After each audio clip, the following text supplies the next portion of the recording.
সম্মানিত আইমায়ে মাসাজিদ, সর্বপ্রথম প্রশংসা করছি আমাদের রবের, যে মালিক, যে মাবুদ, যে রব আজকে আমাদেরকে জিলকদ মাসের প্রথম জুমা, প্রথম দিন, জিলকদ মাসের প্রথম জুমা এবং প্রথম দিন জুমার নামাজ আদায়ের জন্য তিনি আমাদেরকে আহ্বান করেছেন। সেই আহ্বানে সাড়া দিতে পেরেছি। সাড়া দিতে পেরে আমরা খুশি না বেজার? কেমন খুশি? অনেক খুশি। যদি খুশি হয় তাহলে সর্বশক্তি দিয়ে আল্লাহর প্রশংসা করি, সকলে করি আলহামদুলিল্লাহ। শত সহস্রবার দরুদ ও সালাম বর্ষিত হোক আমাদের নবী, আমাদের রাসূল জনাবে মুহাম্মদুর রাসূলুল্লাহ সাল্লাল্লাহু আলাইহি সাল্লামের উপর। আল্লাহ রাব্বুল আলামিন যাকে এই বিশ্ববাসীর জন্য নিয়ামত করে, রহমত করে পাঠিয়েছেন, যাকে আল্লাহ রাব্বুল আলামিন দুনিয়ার জ্ঞান থেকে, অর্থাৎ মানুষের কাছ থেকে কোনো জ্ঞান সংগ্রহ না করে আল্লাহ যাকে ডিরেক্ট শিক্ষা দিয়েছেন, আর সেই শিক্ষায় তিনি শিক্ষিত হয়ে উম্মতে মুহাম্মাদীকে সেই শিক্ষার দিকে আহ্বান করেছেন। আমরা সেই নবী পাকের উম্মত হতে পেরে খুশি না বেজার? সত্যি খুশি।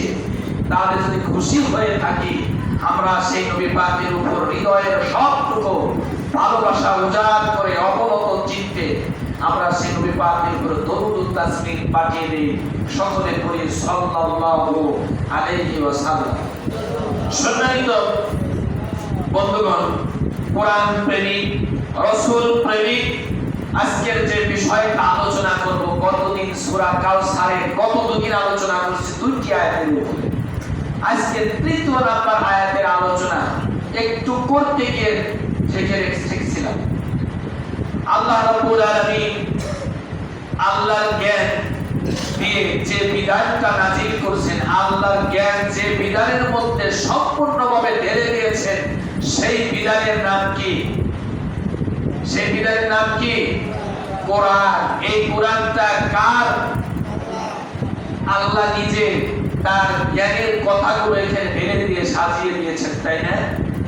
সেই কোরআন, সেই বিধান আমাদের জীবন চলার পথেও, আল্লাহর পরিচয়ের পথেও, জান্নাত লাভের পথেও, খাঁটি মুত্তাকিন হওয়ার পথেও, কথা ঠিক আছে? সেই কোরআনকে যখন বিশ্বনবী জনাবে মুহাম্মদুর রাসূলুল্লাহ সাল্লাল্লাহু আলাইহি সাল্লামের উপর আল্লাহ অবতীর্ণ করেছেন, ধাপে ধাপে তিনি কোরআন পেয়েছেন, একবারে পান নাই। যেহেতু একবারে পান নাই, তাহলে তার বিষয়টা একটু ভিন্নতর, তাই না? অন্যান্য কিতাবাদি 113 খান কিতাব একবারে নাযিল করেছেন নবীর পাকের কাছে, গ্রন্থ আকারে ফেরেশতার মাধ্যমে আল্লাহ বিভিন্ন নবীর কাছে পাঠিয়েছেন। আর আমার এই নবী পাকের উপরে মহাগ্রন্থ আল কোরআন একদিনে পাঠান নাই, দীর্ঘ 23টি বছরে তিনি পাঠিয়েছেন। বলুন না সুবহানাল্লাহ। আল্লাহ রাব্বুল আলামিন মহাগ্রন্থ আল কোরআন তিনি যখন এই পৃথিবীর বুকে পাঠিয়ে দিয়েছেন, ধাপে ধাপে পাঠাচ্ছেন, পর্যায়ক্রমে পাঠাচ্ছেন। যখন যতটুকু প্রয়োজন সমাজ ব্যবস্থায়, দেশ পরিচালনার জন্য, মানুষের চাহিদার জন্য যতটুকু প্রয়োজন আল্লাহ রাব্বুল আলামিন ততটুকুই আল্লাহ তার হাবিব পাকের মাধ্যমে পাঠিয়ে সেই সমস্যার সমাধান তিনি করেছেন। নবী পাক সাল্লাল্লাহু আলাইহি সাল্লামের মক্কি জিন্দেগিতে 13টি বছর অতিবাহিত হয়ে যাওয়ার পরে তিনি ধারাবাহিকভাবে দ্বীনের কাজ পরিচালনা করেছেন, আর মানুষকে আল্লাহর দিকে, তাওহীদের দিকে, রিসালাতের দিকে দাওয়াত দিচ্ছেন। যখন অতি কান্তিলগ্ন হয়ে গেল। শিবে আবু তালিবের 3টি বছর তিনি অবরুদ্ধ থাকলেন। আম্মা জান খাদিজাতুল কুবরার ওফাত হলো। তার উপর বিভিন্ন ভাবে দুঃখ নেমে আসলো। পত্নী ছাড়া, সহধর্মিণী ছাড়া যখন তিনি একাকী জীবন শুরু করেছেন, এমন অবস্থায় চাচা আবু তালেব মারা যায়। আল্লাহ তাআলা যাকে বিশ্ব নবীর উপর বটগাছের মতো ছায়া দিতেন, তিনি একজন ডিফেন্সি ছিলেন। তার কারণে কাফের মুশরিকেরা নবী পাকের উপর অত্যাচার করতে সাহস পেত না। আল্লাহ রাব্বুল আলামিন সে মানুষটাকে উঠায় দিলেন। তার কলিজার ধন আব্দুল্লাহ একমাত্র সন্তান জীবিত ছিলেন, তাকেও আল্লাহ নিয়ে দিলেন। নবী পাক একটু বিষণ্ণ অবস্থায় পড়ে গেলেন। এরপরেও কাফের মুশরিকদের অত্যাচার বেড়ে গেল। নবী পাকের তারা কাফেররা বলতে শুরু করলো, মুহাম্মদ তুমি নিষ্কাটার, তুমি নির্বংশ হয়ে গেছো, এই দিনের দাওয়াত থেকে বিরত থাকো মুহাম্মদ, কারণ তুমি মরে গেলেই এই দিনটাকে প্রচার করবে, কারণ তোমার বংশধর নাই, তোমার সন্তানাদি নাই, তুমি এই দিন প্রচার করো না, বরং তুমি যে অন্যায় অপদস্থ করেছো, আমার জাতির সাথে বেঈমানি করেছো মুহাম্মদ, অতএব তুমি আছো যতদিন তোমার এই দিন প্রচার থাকবে ততদিন তুমি মরে যাওয়ার সাথে সাথে তোমার দিনটা বন্ধ হয়ে যাবে মুহাম্মদ, অতএব তুমি বাদ দাও না, যদি বাদ দাও তাহলে তোমার উপর আমাদের অত্যাচার বাড়িয়ে দেব। আল্লাহর নবী কোন কথা কান দিলেন না, কোন তোয়াক্কা করলেন না, দিনের দাওয়াত বন্ধ করে দিলেন না, বরং তার কাছে বিভিন্ন সম্প্রদায়ের লোকেরা এসে বলে, মুহাম্মদ রে, তুমি যদি তোমার রবের সাথে, তোমার রব যদি তোমার প্রতি খুশি থাকতো, আর তোমার রব যদি সঠিক হতো, রে মুহাম্মদ তুমি তো ভালো কাজ করছো তোমার কথা অনুযায়ী, কিন্তু ভালো কাজ করার কারণে তোমার বাপকেও নিয়ে গেল, মাকেও নিয়ে গেল, তোমার স্ত্রীও মারা গেল, তোমার সহধর্মিণী স্ত্রীও সেও চলে গেল, তোমার কাছ থেকে প্রোটেক্টিভ যিনি তোমাকে সাহায্য করতেন আবু তালেবও চলে গেল, এমনকি তোমার একমাত্র বংশের বাতি আব্দুল্লাহ সেও চলে গেল। ও মুহাম্মদ তুমি ভুল করেছো, বরং তোমার ওই দেবতার কাছ থেকে বলুন নাউজুবিল্লাহ, তোমার ওই আল্লাহ নামক শয়তানের কাছ থেকে বলুন নাউজুবিল্লাহ, এটা হচ্ছে তাদের বক্তব্য, বরং তোমার ওই সত্তাটা তোমার উপর রাজি নাই, খুশি নাই, আবার আমাদের দেবতাও তোমার উপর বেজার হয়েছে মুহাম্মদ, অতএব তুমি এটা ছেড়ে দাও, আমাদের দেবতার কাছে দিয়ে মাপ দাও, সারেন্ডার করো, আমরা যাই কাজ করছি মুহাম্মদ আমাদের অংশীদারি হয়ে তুমি আমাদের দেবতার উপাসনায় লিপ্ত হয়ে যাও, তোমার আর কেউ মারা যাবে না, তোমার এরকম ফাতিমা, জয়নব, উম্মে কুলসুম, রুকাইয়া মারা যাবে না। ও মুহাম্মদ এখন তোমার 4টি বিয়ে আছে, অতএব তাদেরকে যদি বাঁচাতে চাও তাহলে আমাদের দেবতার এরকম উপাসনা শুরু করে দাও। বলুন নাউজুবিল্লাহ। কি সুন্দর পরামর্শ দিচ্ছে, তাই না?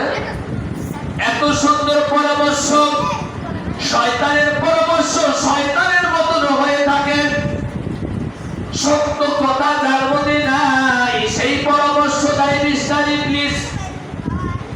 আল্লাহ তাআলা রাসূলকে সান্ত্বনা দেয়, হাবিব আপনি এই কথায় কান দিবেন না, আপনাকে নির্বংশ যারা বলে তারাই নির্বংশ, আমি আল্লাহ যাদের সৃষ্টি করেছি এই বড় ক্ষমতা আমি তাদের দিলাম, তাদের জ্ঞান করিল আমি দিয়েছি, তাদের এই যোগ্যতাও আমি দিয়েছি আর কষ্টটাও আমি আপনাকে দিচ্ছি গো হাবিব। এর মধ্যে কল্যাণ আছে। কারণ হলো যদি আপনার সন্তানকে বাঁচিয়ে রাখা হতো তাহলে এই সন্তানগুলোই একসময় তারা বলতে নবীর বেটা নবী হবে। এটাই তো ধারাবাহিকতা। আদম আলাইহিস সালামের সন্তান নবীর বেটা নবী হয়েছে। ইয়াকুবের বেটা ইউসুফ নবী হয়েছে। ইব্রাহিম আলাইহিস সালামের সন্তান ইসমাঈল নবী হয়েছে। ইসমাঈলের সন্তান ইসহাক, ইসমাঈলের সন্তান নবী হয়েছে। সুতরাং নবীর বেটা নবী হবে এটাই স্বাভাবিক। হতে পারে যাতে করে মুশরিকেরা এই দাবিটা না করতে পারে আমি আপনাকে খাতামুন নবী হিসাবে সৃষ্টি করেছি। ওয়া মুহাম্মাদুন ইল্লা রাসূল ক্বাদ খালাত মিন ক্বাবলিহির রাসূল আফা ইম্মাতা আও কুতিলা ক্বালাবতুম আলা আকাবিকুম ওয়া মান ইয়ানকালিব আলা আকিবাইহি শাইআ। বলুন আল্লাহু আকবার। আমিন। সুতরাং আপনি কোন মানুষের এরকম পিতা নন, আপনি হবেন সমস্ত উম্মতের রূহানি পিতা আর সমস্ত উম্মত হবে আপনার রূহানি সন্তান। আপনার আব্দুল্লাহ, আপনার সন্তান আপনার ছেলে কাসেম চলে গেল, ইব্রাহিম চলে গেল, আপত্তি নাই। আপনার সন্তান হাতে গোনা চারজন। এই সন্তানকে আপনি হারিয়ে ফেলেছেন। হাবিব গো, সারা পৃথিবীতে কোটি কোটি সন্তান আপনার দাবিদার, যাতে করে না করতে পারে তাই আমি আপনার সন্তানকে উঠে নিয়েছি। আপনাকে এই সন্তান বলতে না পারে তাই সন্তান দিয়েছি। আপনাকে বিয়ে না দিলে মানুষ বলতো নবীর বিয়ে হয় না, এ হচ্ছে হাত ঘুরা হতে পারে। সন্তান ছেলে দিয়েছি, মেয়ে দিয়েছি, স্ত্রী দিয়েছি। দুনিয়ার এমন কোন মিসাল নাই যে মিসালকে আপনাকে আমি দান করি নাই। সুতরাং মানুষের এমন কোন প্রশ্ন হবে না যে প্রশ্ন আপনি উত্তর দিতে পারবেন না। আপনি প্রশ্নবিদ্ধ হবেন, উত্তর দিতে পারবেন না, এমন আমি ফাঁকা রাখি নাই। বরং আপনাকে আমি স্বয়ং সম্পন্ন করে নবী করে রাসূল করে দুনিয়ার রহমত করে পাঠিয়ে দিয়েছি। হাবিব আপনি চিন্তা করবেন না। সুতরাং আল্লাহ রাব্বুল আলামিন এই কাফির মুনাফিকদের যে পরামর্শ প্রত্যাখ্যান করলেন এবং আল্লাহর উপর ভরসা করে দিনের দাওয়াতের বস্তুগুলো হয়ে গেলেন। এই যে জিলকদ মাস শুরু হয়েছে, নবীজি জিলকদ মাসের হজের মৌসুম শুরু হয়ে গেল। কোন মৌসুম? জিলকদ হজের মৌসুম। সুতরাং হজের মৌসুমে আল্লাহ রাব্বুল আলামিন মুসলিম মিল্লাতকে হজের জন্য আহ্বান করেছেন। দেশ বিদেশ থেকে হাজিরা মক্কা মুআজ্জামায় এরকম জমায়েত হচ্ছেন। আল্লাহর নবী দ্বীনের দাওয়াত, কোরআনের দাওয়াত, একত্ববাদের দাওয়াত গুলো দেয় আর মুনাফিক কাফিররা তাকে বাধা দেয়। দাওয়াত দেয় একজন আর তাকে ঠেকানোর জন্য শত শত কাফের বাধা দেয়। আল্লাহ বলেন হাবিব আপনি চিন্তা করবেন না, আপনি ওই আপনার বাধা দেওয়ার মাধ্যমে ওদের মাধ্যমে আমি মানুষের মধ্যে দাওয়াত পৌঁছিয়ে দেব। একজন মানুষকে ঠেকানোর জন্য শত শত শত যুবককে নিয়ে দিয়েছে। আবু জেহেল, উতবা, সাইবা এরকম মানুষ বেরিয়ে দিয়েছে, যুবকদের বেরিয়ে দিয়েছে। এরকম মদিনা থেকে আসে, নজ থেকে আসে, ইয়ামেন থেকে আসে, সিরিয়া থেকে আসে, দামেস্ক থেকে আসে। নবী পাকের যেহেতু ইব্রাহিম আলাইহিস সালাম হজের জন্য আল্লাহ কর্তৃক দাওয়াত দিয়েছেন। নাওয়াইজ ইয়ারফাউ ইব্রাহিমুল কওয়াইদা মিনাল বাইতি ওয়া ইসমাঈল। বলুন আল্লাহু আকবার। এই দাওয়াতটা আল্লাহ তাবারক তাআলা ইব্রাহিম আলাইহিস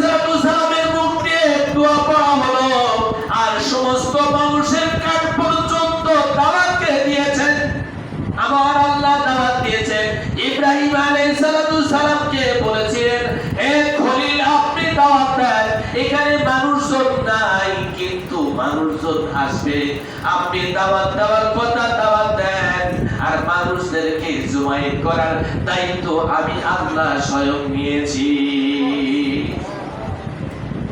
যারা জন্মগ্রহণ করেন নাই তাদেরকে আমি দাওয়াত দেব কিয়ামত পর্যন্ত।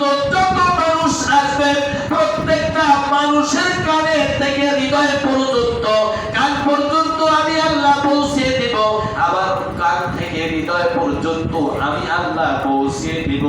ইব্রাহিম আলাইহিস সালাম দাওয়াত দিয়েছে কয়েক হাজার বছর আগে। বিশ্ব নবীর সময় তখনও মানুষ হজ করার জন্য আসতো, তাই সেই লোকদেরকে দলে দলে লোক আসছে। আল্লাহর নবী যা বলছেন, ও দামেস্কের লোকেরা, আপনারা হজ করতে এসেছেন কার জন্য? কয় আমার রবের খুশি করার জন্য। এই রবকে খুশি করার জন্য আসছেন, বেশ ভালো কথা, কিন্তু এই ঘরের মধ্যে 360টি মূর্তি আছে।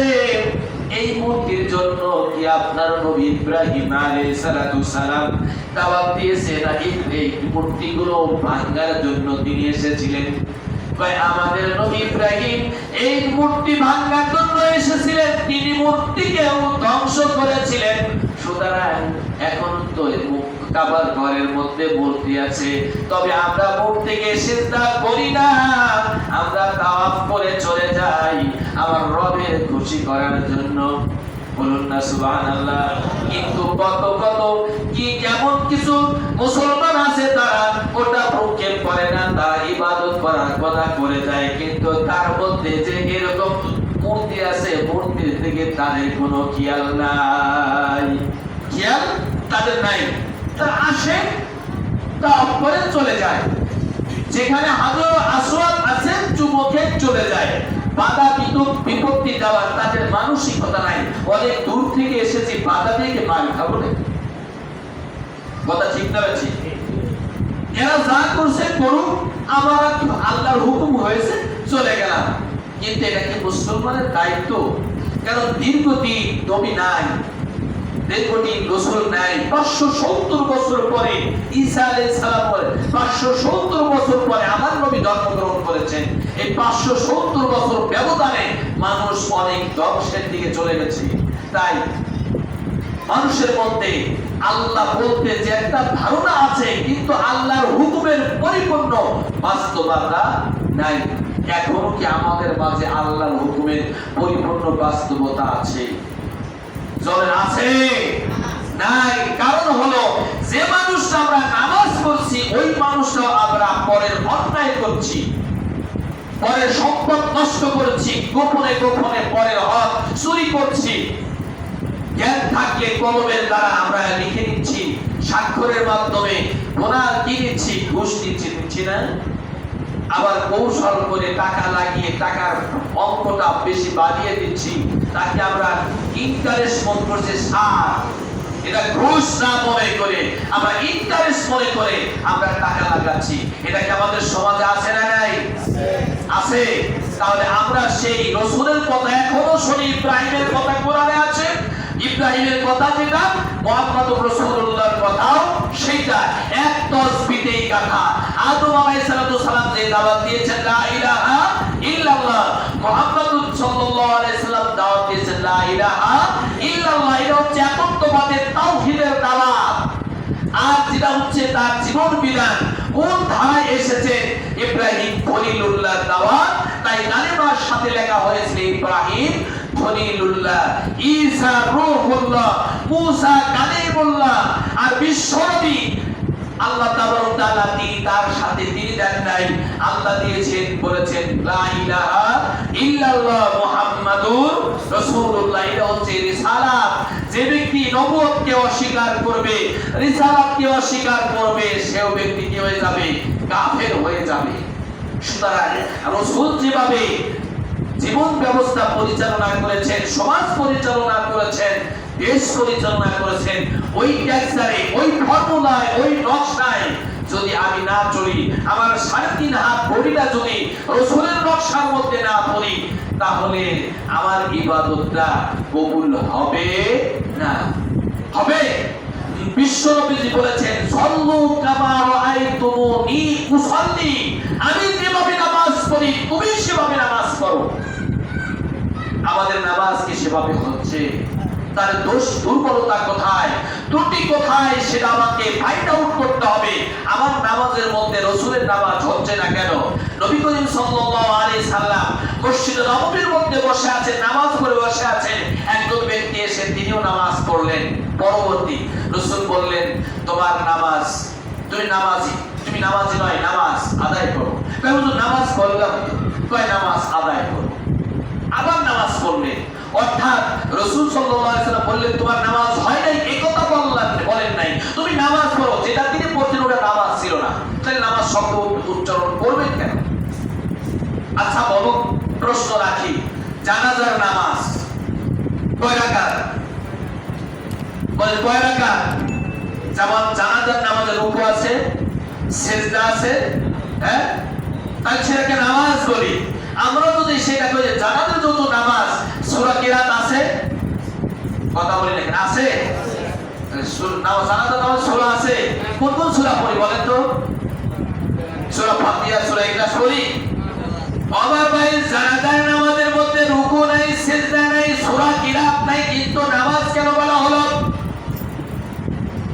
নবী করিম সাল্লাল্লাহু আলাইহি সাল্লাম তিনিও জানাজার নামাজ আদায় করেছেন, তার মধ্যে সূরা পড়েন নাই, রুকু করেন নাই, সিজদা করেন নাই। যদি আমি জানাজার নামাজের মধ্যে রুকু করি, সিজদা করি, অতিরিক্ত বাড়ায় নিলাম, সিজদা করে কি খারাপ?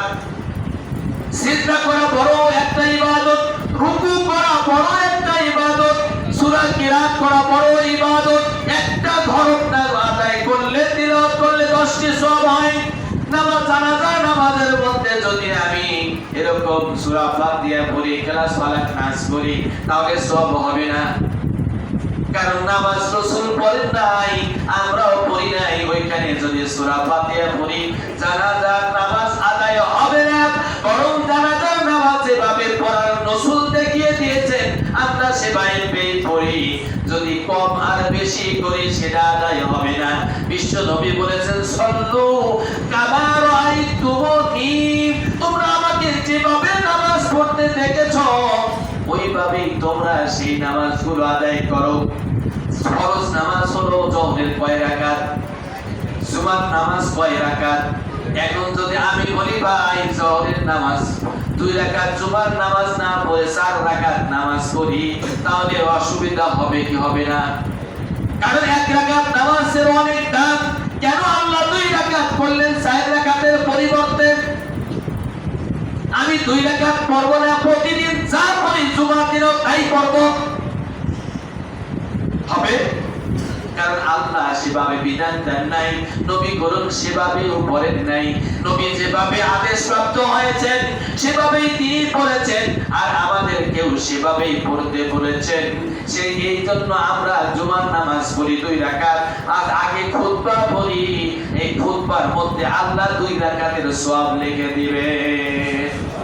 জুমার নামাজ খুতবার অবরত অবস্থায় যদি কোনো ব্যক্তি বলেন কোনো কথা বললো না, পাশের একটা ভাইকে বলল কথা বলছে, একটা ভালো কথা বললেন, ভাই চুপ থাকো, এই কথাটা বলছেন, কথাটা খারাপ না ভালো? খুতবার অবস্থায় লোকটা বললো, 1-2 জন কথা বলছে, বললেন চুপ থাকো, এই কথাটা ভালো কথা বলছেন, কথা ঠিক না ঠিক? রাসূল বলেন না না না, খুতবারত অবস্থায় কোনো কথা বলা যাবে না, ভালো কথাটাও বলা যাবে না, চুপ করে খুতবাটা শোনা ওয়াজিব। খুতবা শোনা ওয়াজিব। এই জন্য খুতবার জন্য কোনো ইবাদত আর এর মধ্যে করা যাবে না। যদি খুতবা মনোযোগ সহকারে শোনা যায়, আল্লাহ তাবারক তাআলা এর মধ্যে একটা তন্দ্রার ভাব দিয়ে দেন, হয় না? কি হয় কিনা? ক্ষোভের ভাব চলে আসে। আপনি মনোযোগ দিয়ে আজকে খুতবা শুনবেন, দেখবেন আপনার তন্দ্রার ভাব আসবেই। যদি না আসে তাহলে বোঝা যাবে আপনি মনোযোগী নয়। আর এই তন্দ্রার মধ্যে আপনার অনেক কিছু পাওয়া সম্ভব। এটাকে আমার কথা বলছি। এই তন্দ্রার মধ্যে আল্লাহর অনেক খাজানা আল্লাহ দেখায় দিতে পারেন। তন্দ্রারত অবস্থায় যদি আপনি খেয়াল থাকে, তাহলে আপনার ওযু নষ্ট হবে না, নামাজের খেয়াল করছেন, নামাজের মধ্যে পড়তে পড়তে তাশাহুদ পড়তে পড়তে সূরা তাশাহুদ করছেন, আদর শুরু পর্যন্ত মাসুরা পড়ছেন, পড়তে পড়তে ঘুমায় যাচ্ছেন, মনে করেন ঘুমাই গেছেন। আল্লাহ এর মধ্যে আপনার আল্লাহর গোপন খাজানা অনেক দেখাতে পারে। সম্মানিত বন্ধুগণ, আমি কয়েকজন লোকের কথা বলতে পারি জুবারে খন্দর মতো অবস্থায় আল্লাহ নবীর সাক্ষাৎ হয়ে গেছে। এজন্য আসল খুতবাটা অনেক গুরুত্বপূর্ণ। সম্মানিত ভাইরা, যে কথা বলতে চাচ্ছিলাম, নবী করিম সাল্লাল্লাহু আলাইহি সাল্লাম ইন্না আতাইনাকাল কাউসার ফাসাল্লি লিরাব্বিকা ওয়ানহার, এই দুইটা আয়াতের কথা বলেছি। আজকে একটু কথা বলবো ইন্না শানিয়াকা হুয়াল আবতার। যখন তাকে বলা হলো হে নবী, এটাকে যখন নাজিল করেছেন, কাফের মুশরিকরা রাসূলকে কি বললেন, তাকে লিসকানা বলেছেন। আল্লাহ তাআলা বলেন হাবিব না না না, এটা একটা চ্যালেঞ্জিং আয়াত। এটা একটা কি চ্যালেঞ্জিং আয়াত? কোরআনটা একটা চ্যালেঞ্জিং। আল্লাহ তাআলা এই আয়াতের কালিমা নাজিল করার পরে কাফের মুশরিকরা বলল, হে মুহাম্মদ, তুমি একজন কবি, তুমি একজন শায়ের। কি তুমি একজন শায়ের, তুমি একজন কবি, তুমি একজন জাদুকর। যদি তাই না হতাম তাহলে তোমার উপর এত বিপদ আপদ আসতো না। সুতরাং তুমি একজন জাদুকর। আল্লাহ তাআলা বললেন হাবিব গো, আপনি এমন একটি সূরা, এমন একটি আয়াত সেখানে আপনি লোক লটকায়া দিবেন যাতে তারা চ্যালেঞ্জের মোকাবিলা করতে এসে ব্যর্থ হয়ে যায়। আল্লাহর হাবিব হযরতে মুহাম্মদুর রাসূলুল্লাহ সাল্লাল্লাহু আলাইহি সাল্লামের কাছে কুরাইশ এসে বলল, ও মুহাম্মদ, তুমি যে কোরআন বলো, এই কোরআনের মতো আমরা কোরআন বানাতে পারি? আমাদের সে জ্ঞান দিয়েছে, জ্ঞান আছে, আমরা কবি, বড় বড় দার্শনিক। আল্লাহর নবী প্রশ্নবিদ্ধ হয়ে গেলেন, আল্লাহর কাছে বললেন আল্লাহ কি করব?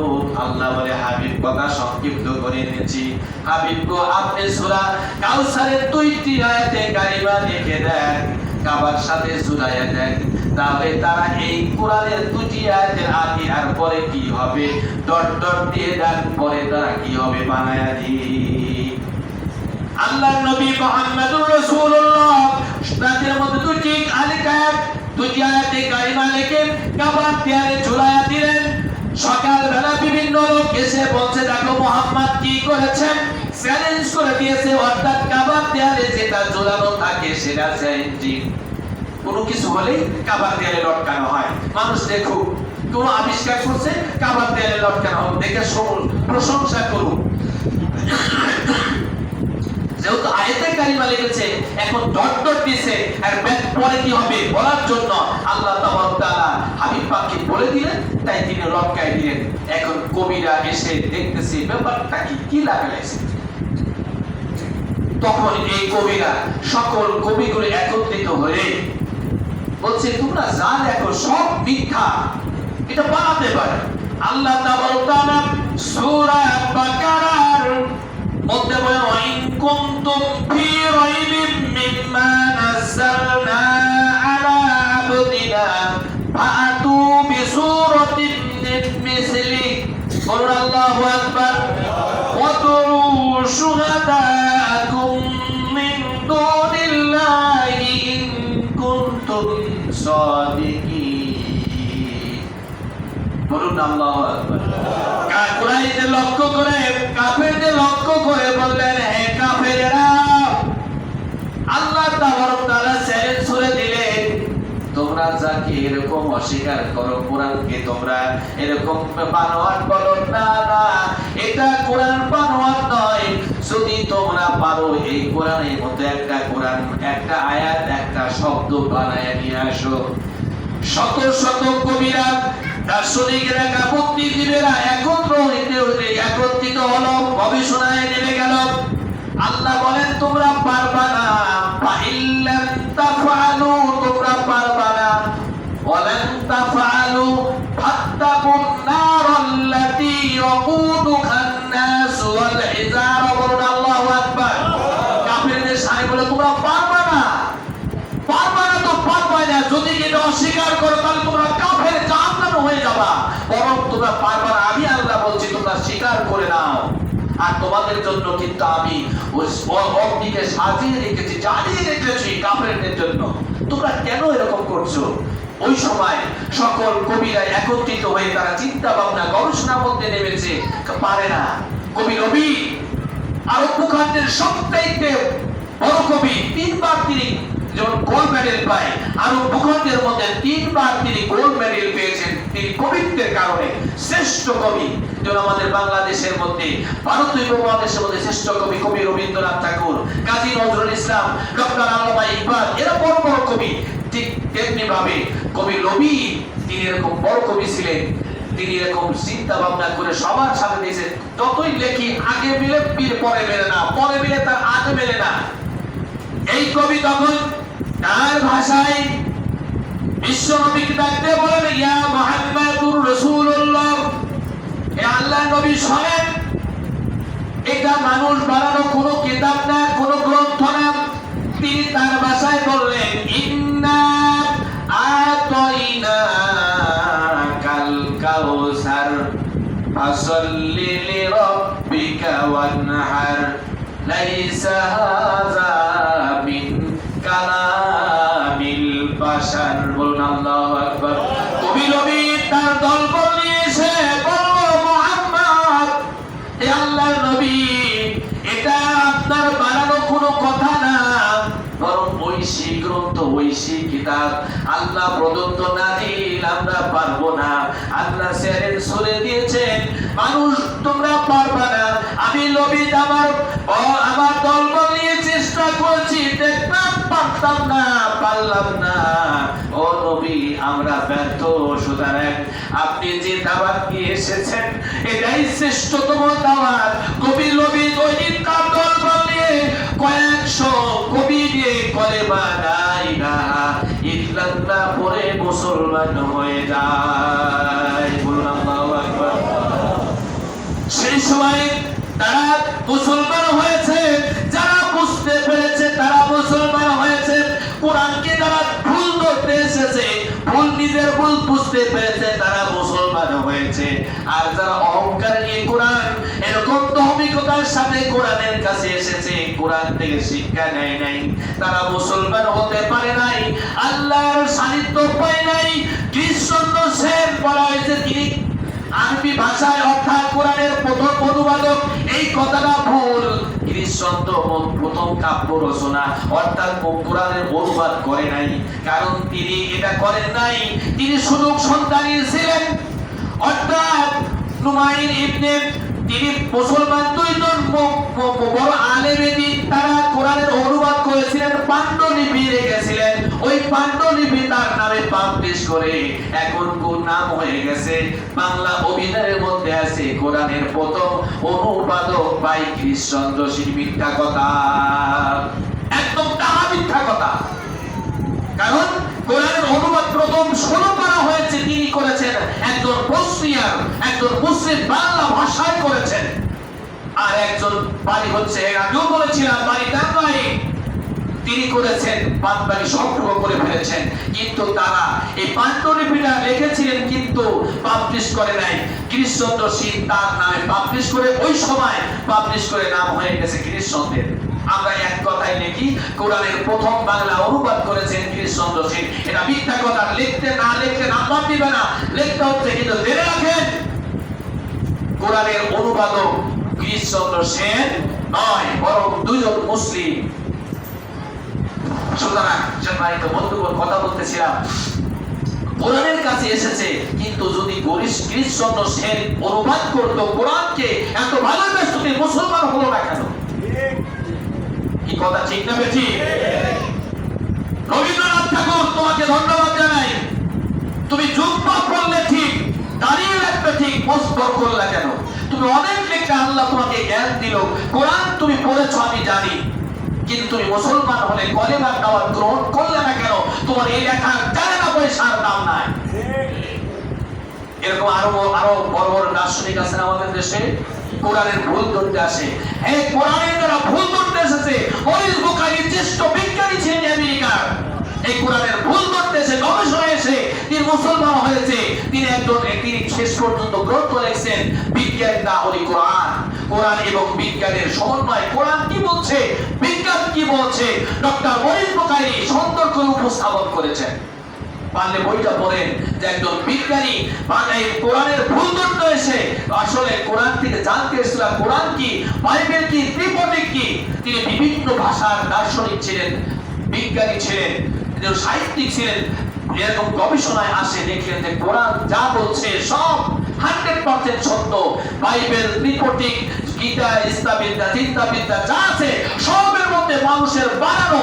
সুতরাং এরা থেকে ফিরে আসি ডক্টর মরিস বুখারী, তিনি তখনই কলিমা পড়ে মুসলমান হন নাই শুধু, তিনি বড় কোরআনের গবেষক হয়ে কোরআনের তাফসীর করে গেছেন। আসুন আমরা সকলেই কোরআনের থেকে শিক্ষা নিই। সূরা কাউসার 3টি আয়াতে কারিমার ব্যাখ্যা করতে গেলে অনেক সময় লেগে যাবে। 3 সময় আলোচনা করলে আসলে কিছুই করতে পারলাম না। একটা করে আয়াতের ব্যাখ্যা করতে গেলে কমসে কম 5টা সময় লাগবে। আল্লাহ তাআলা আমাদের সকলকে এই সূরাগুলো বোঝার এবং আমল করার তৌফিক দান করুন। আমিন।